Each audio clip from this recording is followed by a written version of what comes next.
அனைவருக்கும் இனிய வணக்கங்களோடு உங்கள் அனைவரோடும் ஏதாவது ஒரு வகையில் நான் என்னை தொடர்பு படுத்தி கொண்டு உங்களிடத்திலே உரையாற்ற வேண்டும் என்ற ஆவலோடு இந்த பதிவினை வெளியிட்டு கொண்டிருக்கிறேன். நீங்கள் அனைவரும் இந்த பதிவிற்கு மேலும் வரவேற்பினை கொடுத்து ஊக்குவிக்குமாறு கேட்டுக்கொள்கிறேன். இன்று நாம் பார்க்க போகும் தலைப்பு ஆயில்ய நட்சத்திரம்.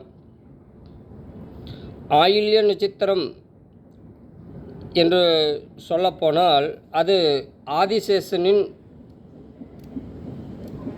நட்சத்திரம், அது லக்ஷ்மணின் நட்சத்திரம் என்று நாம் சொல்லுவோம்.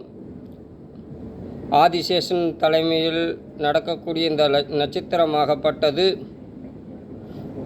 எப்படியெல்லாம் இயங்குகின்றன, எப்படியெல்லாம் இருக்கின்றன என்று உங்களிடத்தில் சொல்லிக்கொள்ள கடமைப்பட்டுள்ளேன். இந்த ஆயில்ய நட்சத்திரத்தை பொறுத்தவரையில் நமக்கெல்லாம் கூறியிருக்கும் சில முக்கியமான இவர்களெல்லாம் லக்ஷ்மணனாக இருந்தாலும் சரி, இன்னும் பல சிலர்களாக இருந்தாலும் சரி, அவர்கள் அனைவருமே அடுத்தவர்களுக்காக உழைத்தவர்களாகவே காட்சி தருகிறார்கள். தமக்காக எதையும் செய்து கொள்ள முடியாமல் நாம் செய்து கொள்வது அனைத்தையும் அடுத்தவர்களுக்காக பயன்படுத்தி கொள்வதிலேயே அவர்களது வாழ்நாளை கழித்து கொண்டிருக்கிறார்கள். இது ஆயில்ய நட்சத்திரத்தின் ஒரு கோட்பாடு. ஆயில்ய நட்சத்திரத்தின் கோட்பாடு என்பது இப்படி இருக்கிறது. அது மட்டுமல்ல, ஆயில்ய நட்சத்திரம் என்பது என்றுமே தனக்காக இல்லாமல் பிறருக்காகவே தன்னை ஆட்கொண்டு, பிறருக்காகவே தன்னை அர்ப்பணித்து கொண்டு, அவர்களது சுக துக்கங்களை கலந்து அவர்களுக்கு தகுந்தவாறு, அவர்களுக்கு ஏற்றவாறு நடந்து கொண்டு நிகழ்த்தி கொண்டிருக்கக்கூடிய ஒரு நட்சத்திரமும் ஆயில்ய நட்சத்திரமே. அனைவரது சாதக பாதகங்களை அறிந்து அதற்கு ஏற்றாற்போல் அவர்களுக்கு பணி செய்து கொடுப்பதில் ஆயில்ய நட்சத்திரத்துக்கு நிகர் வேறு எவரும் கிடையாது.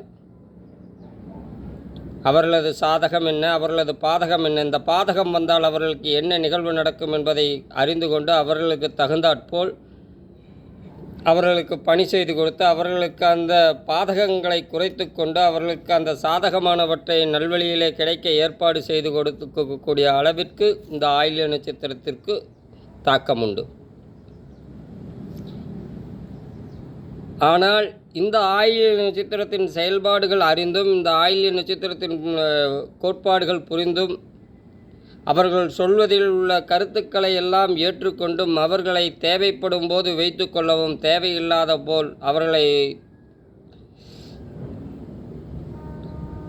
ஒதுக்கி வைப்பதும் மற்றவர்களதின் இயல்பாகவும் இருக்கும். ஆயில்ய நட்சத்திரம் என்பது அனைவருக்காகவும் பணியாற்றி மேலும் மேலும் பல ஏமாற்றங்களையும் சோதனைகளையும் சறுக்கல்களையும் இன்னல்களையும் சந்தித்து கொண்டே இருக்கக்கூடிய நிலை ஆயில்ய நட்சத்திரத்துக்கும் உண்டு. இப்படி இருக்கும் இந்த தருவாயில் ஆயில்ய நட்சத்திரத்தை பொறுத்தவரை இப்பொழுது அஷ்டமச்சனி கடைசி காலகட்டங்களிலே வந்து கொண்டிருக்கிறது. இந்த அஷ்டமச்சனியில் ஆயில்ய நட்சத்திரத்தின் வேலை எப்படி இருக்கிறது, இந்த அஷ்டமச்சனி ஆயில்ய நட்சத்திரத்துக்கு என்னென்னவெல்லாம் செய்து கொண்டு இருக்கிறது, இந்த அஷ்டமச்சனி மூலம் ஆயில்ய நட்சத்திரம் அடைந்த பலன் என்ன, நல்லா போயிட்டு இருக்கிற மாதிரி தெரியும். ஆனால் அந்த இடத்துல ஒரு மிகப்பெரிய ஒரு பிரேக். எந்தக்காக அந்த பிரேக் போட்டோம்னே நம்மளுக்கே தெரியாது. எதுவுமே கைக்கு வர்ற மாதிரி தெரியும், ஆனால் எதுவுமே கைக்கு வராது. எந்த பொருளை நீங்கள் நம்பி போகிறீங்களோ அந்த பொருள் உங்களுக்கு ஏமாற்றத்தை கொடுக்கும். எந்த திசையை நோக்கி நீங்கள் போகிறீங்களோ அந்த திசை உங்களுக்கு தவறான திசையாக காட்சியளிக்கும். வாழ்க்கையின் என்னென்ன இன்னல்கள் இருக்கிறதோ அத்தனை இன்னல்களையும் இந்த காலகட்டங்களில், இந்த 12 மாதம் 13 மாத காலகட்டங்களில் அனைத்தையும் அனுபவித்து ஆண்டு விடுவீர்கள் ஆயில்ய நட்சத்திரக்காரர்கள். ஆயில்ய நட்சத்திரத்தை பொறுத்தவரை இந்த 13 மாதமே உங்களுக்கு போதும். இந்த வாழ்க்கையோட மொத்த பலாபலனையும் நீங்கள் அனுபவித்து உணர்ந்துருவீங்க. எத்தனை இன்னல்கள் இருக்கிறதோ அத்தனை இன்னல்களும் உங்களுக்கு மென்மேலும் காட்டி ஆயில்ய நட்சத்திரம் தான் அழுகிறக்கு டைம் கொஞ்சம் எச்சா கேட்பீங்க. 24 மணி நேரம் இருக்குதுன்னா இன்னும் கொஞ்சம் நேரம் அழுகிறக்கு ஏதாவது கொஞ்சம் டைம் கொடுக்க முடியுமா அப்படிங்கிற அளவுக்கு தான் ஆயில்ய நட்சத்திரத்தோட காலகட்டங்கள் அமைந்து கொண்டு இருக்கிறது.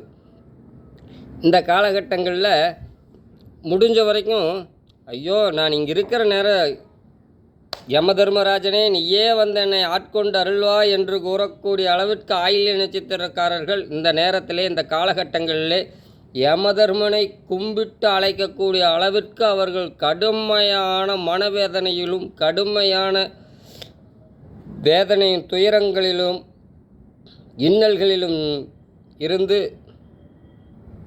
அவர்கள் யமதர்மனை வழிபாடு, அதாவது நான் வந்து உன்னை பார்க்கிறேன், நீ எங்கு வர வேண்டும் என்று சொல், யமதர்மராஜனே உன்னையே நான் சரணாகதி அடைகிறேன், நீயே வந்து என்னை ஆட்கொள், என்னால் இருக்க முடியவில்லை என்று சொல்லக்கூடிய அளவிற்கு இந்த ஆயில்ய நட்சத்திரத்தில் இந்த காலகட்டங்கள் அமைந்து கொண்டிருக்கிறது.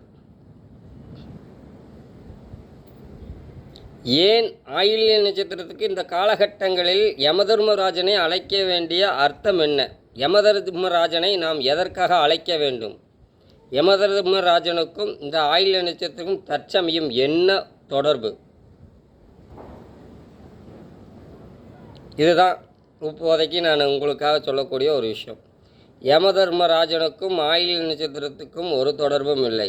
ஆனால் யமதர்மராஜனுக்கும் அவருடைய தலைமை சீடர் என்று சொல்லக்கூடிய, அதாவது தலைமை பணியாளர் என்று சொல்லக்கூடிய சனீஸ்வர பகவானுக்கும் தான் தொடர்பு.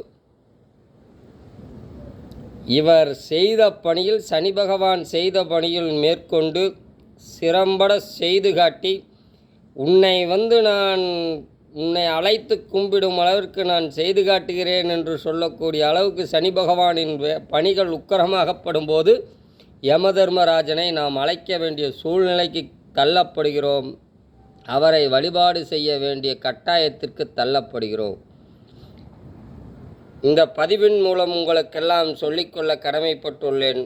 ஆயில்ய நட்சத்திரத்தைச் சேர்ந்தவர்கள் அனைவரும் யமதர்மரை ஒரு முறை ஏனும் இத்தச்சமயம் வழிபாடு செய்துவிடுங்கள். யமதர்மராஜனை ஒரு முறை ஏனும் வழிபாடு செய்துவிடுங்கள். உங்களுக்கு ஓரளவு பாரம் குறையும். இன்னும் 3 மாத காலங்கள் தான் இருக்கிறது. அதற்குள் ஏதேனும் ஒரு திசையில் இருக்கும் யமதர்மராஜனை வழிபாடு செய்து நீங்கள் பட்ட துன்பங்களிலிருந்து துயரங்களிலிருந்தும் கொஞ்சம் விடுபட உங்களை நீங்கள் தயார்படுத்தி கொள்ளுங்கள். நன்றி, வணக்கம்.